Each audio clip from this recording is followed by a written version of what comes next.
Hi friends, स्वागत है हमारे यूट्यूब चैनल पर एक बार फिर से। आज हम डिस्कस करने वाले हैं most famous Leh Ladakh trip के बारे में और उससे जुड़ी हुई प्लानिंग के बारे में। तो इस वीडियो में मैं आप लोगों को बताऊंगी कि लेह लद्दाख पहुंचना कैसे है, आप स्टे कहां कर सकते हैं, आपको वहां खाने पीने की क्या फैसिलिटीज है, कहां घूमे और कौन से सीजन में जाए और लेह लद्दाख में कितने दिन का ट्रिप प्लान करे। और अंत में ये भी जानेंगे कि लेह लद्दाख के लिए कुल खर्चा कितना आने वाला है। तो लेह लद्दाख का प्लान बना रहे हो तो ये वीडियो आपको काफी यूजफुल है, तो बने रहे हमारे साथ इस वीडियो में। और अगर आप ऐसे ही इंफॉर्मेटिव वीडियोस देखना चाहते हो तो चैनल को सब्सक्राइब जरूर करना और साथ ही साथ बेल आइकन को प्रेस करना बिल्कुल मत भूलिएगा, ताकि आपको ऐसे ही इंफॉर्मेटिव वीडियोस की नोटिफिकेशन मिलती रहे। तो चलिए इस वीडियो की शुरुआत करते हुए मैं आपको लेह लद्दाख के बारे में थोड़ी सी इंफॉर्मेशन दे देती हूँ। लेह लद्दाख इंडस नदी के किनारे पर स्थित है। लद्दाख जम्मू और कश्मीर राज्य का एक प्रसिद्ध पर्यटन स्थल है।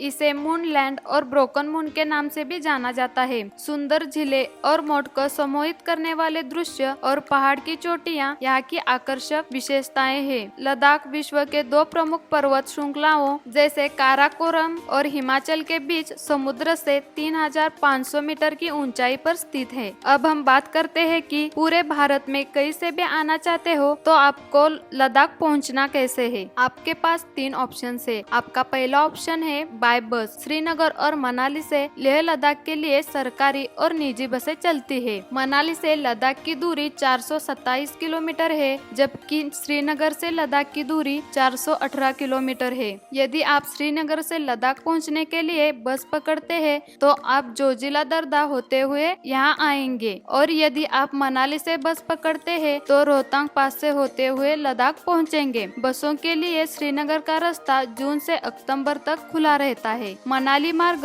जून से सितंबर तक बस मार्गों के लिए खुला रहता है। तो आपका सेकंड ऑप्शन है बाइक और कार। अधिकार लेह लद्दाख ट्रिप पर जाने वाले पर्यटक बाइक या कार से ही जाते हैं। देखिए दोस्तों, अगर आप बाइक से जाना चाहते हैं तो लगभग आपको 10 दिन का ट्रिप बनाना पड़ेगा। वही अगर आपकी खुद की कार है तो आप 8 दिन का ट्रिप बना सकते हैं। तो दोस्तों, आपके पास खुद की बाइक नहीं है तो मनाली या श्रीनगर पहुंचकर आप बाइक रेंट पर ले सकते हैं। अब अगर मैं बाइक रेंट की बात करूं तो चाहे आप बाइक श्रीनगर से रेंट पे ले या मनाली से, आपको 1300 से 1500 रुपए तक देने पड़ सकते हैं हर दिन के हिसाब से। दोस्तों, आप लेह लद्दाख ट्रिप बाइक से जा रहे हैं तो आपको सेफ्टी के लिए कौन कौन सी चीजें आवश्यक है ये मैं आपको बता देती हूँ। जैसे कि बाइक के लिए पेट्रोल, हेलमेट, राइडिंग के लिए सेफ्टी कॉर्ड्स, और आप जो बाइक लेकर जा रहे हैं वो बाइक ट्यूबलेस टायर वाली होनी चाहिए, क्योंकि रास्ता बहुत ज्यादा खराब है। आपका थर्ड ऑप्शन है बाय ट्रेन। लद्दाख का सबसे नजदीकी रेलवे स्टेशन जम्मू तवी है, जो लद्दाख की राजधानी लेह से लगभग 699 किलोमीटर की दूरी पर है। जम्मू तवी रेलवे स्टेशन से लेह पहुंचने के लिए बस और टैक्सी की सुविधा उपलब्ध है। जम्मू तवी से लेह जाने के लिए हिमाचल प्रदेश की सरकारी बसें भी चलती है। और आपका लास्ट ऑप्शन है बाय फ्लाइट। लद्दाख का सबसे निकटतम हवाई अड्डा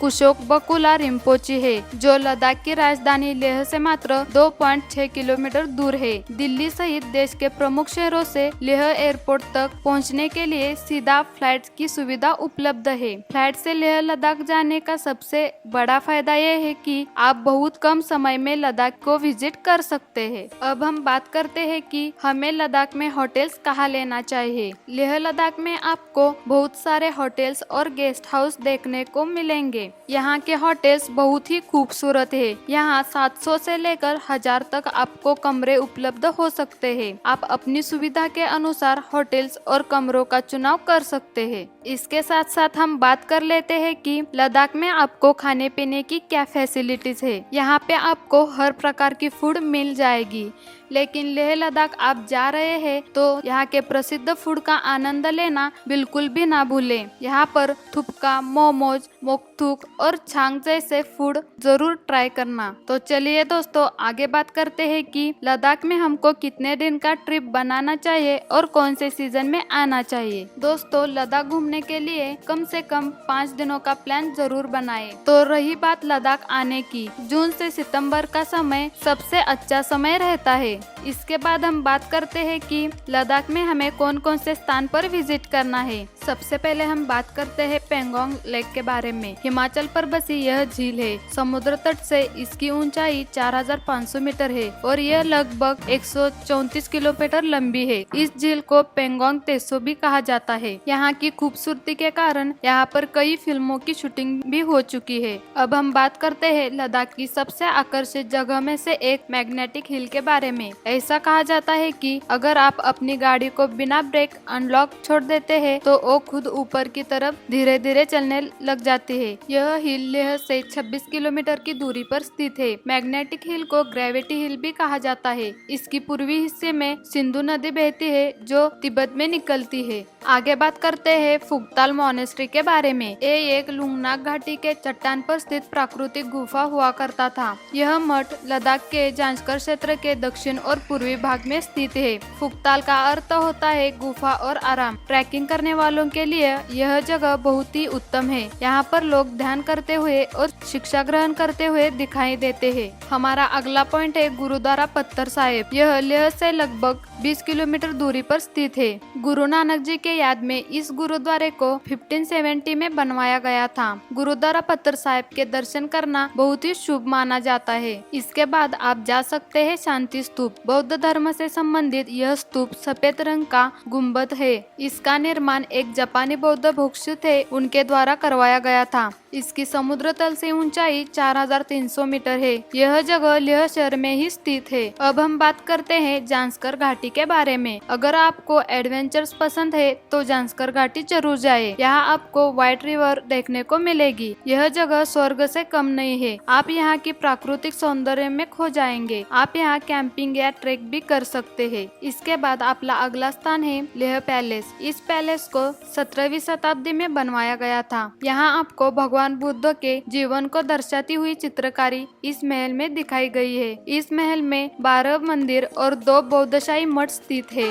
अब आप जा सकते हैं टिस्मो मॉनेस्ट्री। यह एक विशाल 3 मंजिला इमारत है। यहाँ पर एक सोने की मूर्ति है जिसमें भगवान बुद्ध को हंसता हुआ दिखाया गया है। आपका अगला पॉइंट है चादर ट्रेक। यह ट्रेक जमी हुई जांजकर नदी है। जो लोग साहस और एडवेंचर का मजा लेना चाहते हैं वो इस ट्रेक पर जाना पसंद करते हैं। यह ट्रेक लगभग 105 किलोमीटर लंबा है। आपका अगला पॉइंट है स्टॉक पैलेस। लद्दाख में स्टॉक पैलेस एक महत्वपूर्ण महल है। यहाँ पर आपको राजा महाराजा के समय के आभूषण, अस्त्र शस्त्र, उनके गहने और उनकी वेशभूषा के बारे में जानकारी मिलती है। इस महल का निर्माण 1825 में करवाया गया था। इसके साथ साथ आप लद्दाख में स्पोर्ट्स एक्टिविटीज का आनंद भी उठा सकते हो जैसे कि पैराग्लाइडिंग, ट्रेकिंग, राफ्टिंग और बाइकिंग। तो चलिए दोस्तों, अब सबसे जरूरी बात करते हैं कि लद्दाख घूमने के लिए टोटल खर्चा कितना आएगा। तो 5 दिन के लिए ट्रिप का खर्चा आपको 25 से 30 हजार के आसपास पर पर्सन आ जाएगा। तो ये थी लेह लद्दाख के बारे में जानकारी। आई होप आपको वीडियो पसंद आया होगा। अगर आपको वीडियो अच्छा लगा हो तो जरूर लाइक और सब्सक्राइब करना। और अगर आपको लद्दाख से रिलेटेड किसी भी तरह की कोई परेशानी हो तो आप हमें कमेंट बॉक्स में पूछ सकते हैं। फिर मिलेंगे कुछ ऐसे ही इंटरेस्टिंग ट्रिप के साथ। तब तक के लिए बाय बाय।